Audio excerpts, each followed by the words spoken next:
safety and data quality is deemed critical. And the other items include the ones supporting the key objectives, efficacy decision-making process, and GCP compliance. And for example, in the hypertension study, that could be the data about the medical history, blood pressure measurements, endpoints. In the pain management, for instance, a critical process could be the patients completing the specific questionnaires and assessments, and of course, the study drug compliance. If we're talking about medical imaging, that could be the actual reading process.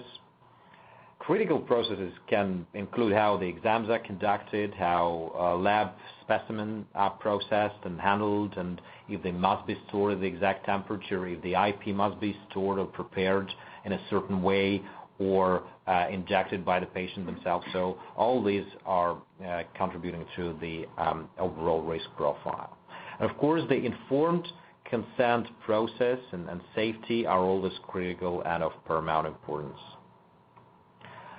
The next step of the cycle of risk-based monitoring is to actually develop a tailored, very specific monitoring plan which adequately reflects the study needs.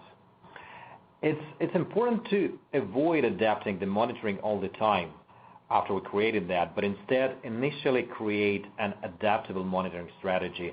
So if we ever increase or decrease the level of monitoring for any reason associated with the risk, that should be the initial part of the strategy itself.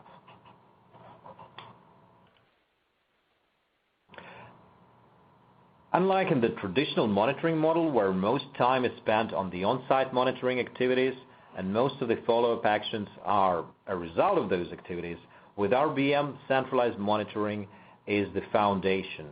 Having a first look at the data remotely